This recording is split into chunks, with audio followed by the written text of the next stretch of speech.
Hi friends, welcome to English Study Point.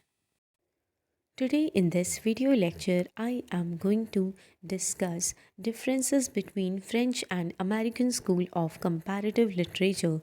So this particular school was established or leaders of this particular school tried to establish institution of comparative literature at the University of Lyon in the year 1897.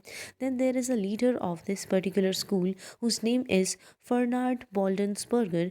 He is leader of French school and he focused on evolution of world literature. So he tried to focus on how trends in world literature gradually evolve or how ideas, themes spread across borders or national boundaries.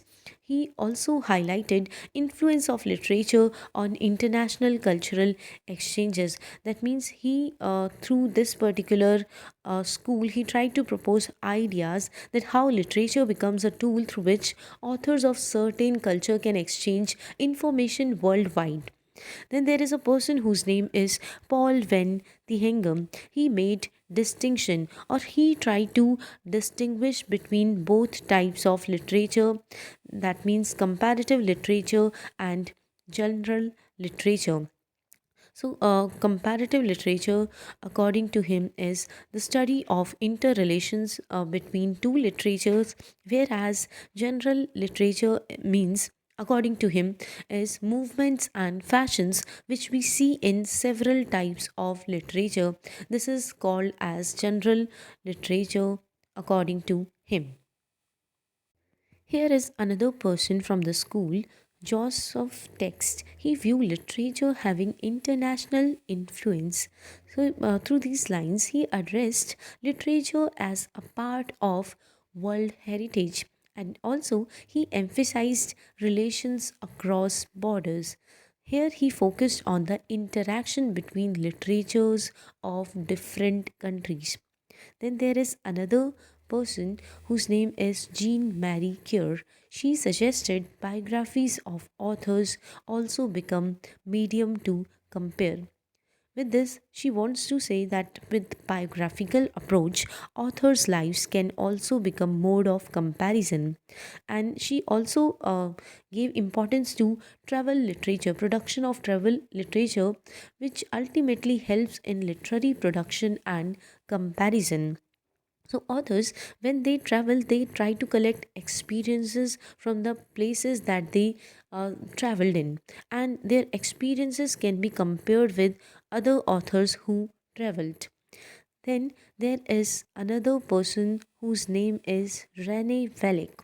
He emphasized on literary theories like Marxism, feminism, post colonialism, etc., should be included to draw out comparison. It means here he insisted to use various types of literary theories to draw out comparison or parallels between these critical theories. He also warned against the nationalist pitfalls in comparative studies. So, through this, he want to convey to the readers that while making comparisons, not to criticize any nation.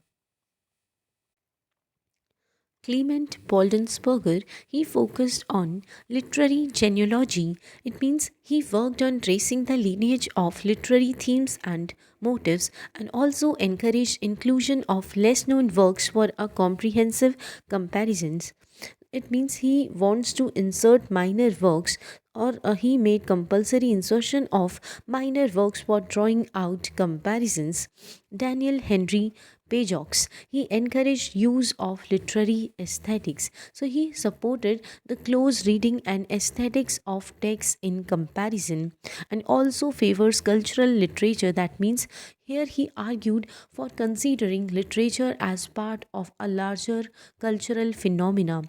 Then Maurice Francois Guyard, he draws out distinction between pure and mixed literature. So here he studied the distinction and interaction between pure and mixed literary forms and also gave importance to translation studies. So he tried to pay attention to the role of translation in comparative literature.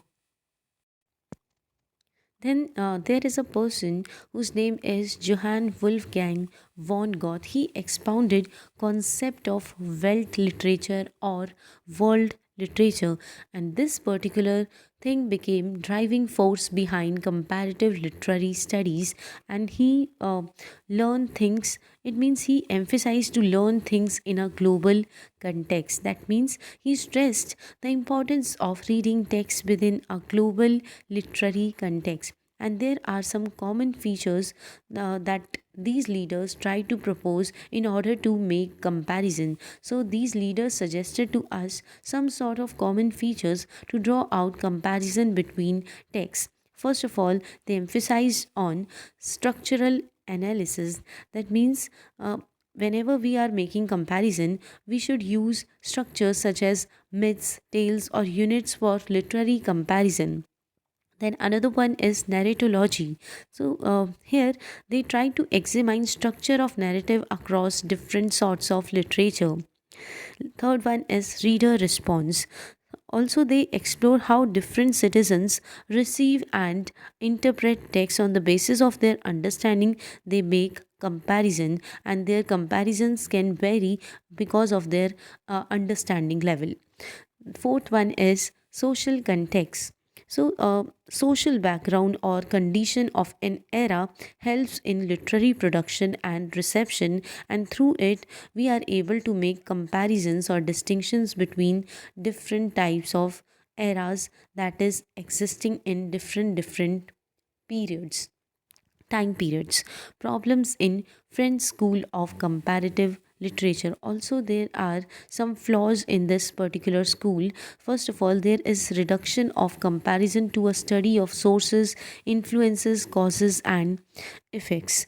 This means here they ignore the totality of a work of art. Another flaw of this particular school is that they emphasize on author centered approach. So French school of comparative thought excluded oral anonymous folk literature. They only emphasize works of authors to be read, and from their lives comparisons should be made. Then there is rigidity, which, according to Rene Wellick, led to the crisis of comparative literature in the year 1959. So there is rigidity in the ideas of this particular school. That is why Rene Wellick defined that this will ultimately lead to crisis of comparative literature in the year 1959. Here I am talking about American School of Comparative Literature. This particular school came up in 1960s as a more liberal school of comparative literature. Liberal in the sense that this particular school is more flexible in its approach than the leaders of French School of Comparative Literature. It makes study of relationship between and other areas of knowledge, arts and belief. So here, this particular school is a kind of more interdisciplinary in its approach that emphasize on integrating things from other sorts of arts. That means other sorts of arts means like philosophy, history, etc. And leader of this particular school is H. Remak is considered to be leader of the school and suggested comparative literature should focus on what was written. So whenever we are making comparison, so by observing things in a text, we should see that what thing to be retained while doing comparisons and what elements are to be rejected and why they are to be rejected. We should also explain reason why certain elements are to be rejected while drawing out comparisons, and how the material absorbed and integrated. So here they emphasize that whenever we are drawing comparisons, we should also look towards that how material that is presented in the text is to be grasped and also integrated, and we should give reasons of all these things while drawing out comparisons. Leaders belonging from American school of thought they gave utmost importance to draw parallelism between themes. That means finding commonality between themes rather than focusing on historical and generic aspect. Generic aspect means we should not focus on how certain things evolve over time, or how means different kinds of genres or themes evolve over time. We should not waste our time in doing discovery of these particular things. Rather, we should try to find commonality between themes existing in different works, and through it we are able to make beautiful comparisons. Then, Old World comparative literature emphasize documenting sources of influences in terms of national consciousness. It means we should get inspiration from authors, or we should get influence from authors within nation, from works of authors which are within nation, and try to draw comparisons between authors producing different works who are only within nation.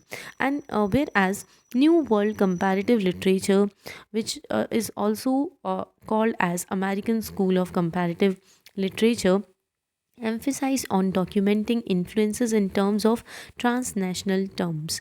That means to seek influence internationally from works of authors internationally, and from their works try to draw out comparisons.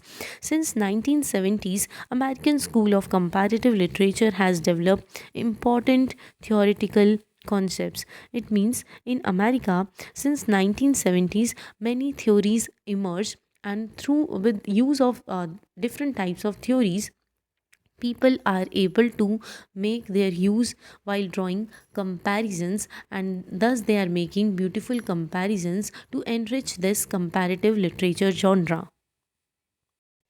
American school of comparative theorists, they emphasize on discovery of analog and parallel processes of literary evolution. Analog means finding relations, and parallelism means finding similarities. So these theorists emphasize on these two particular things to draw out comparisons. Then analogy, contrast. Analogy means finding relations between different texts, and contrasting. Contrasting means finding differences. Then reception means to receive, to understand. And also getting influence from other texts are the nodal means basic points of comparison. Claudio Gulen has alerted us to the confusion prevailing between influence and textual similarities.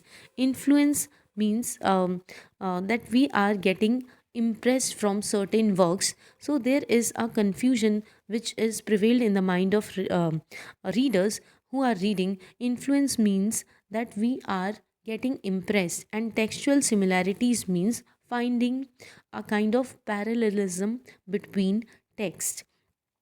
Then Ulrich Winston encouraged for nuanced study of influence and reception. So we should broadly study what is the actual meaning of influence and reception.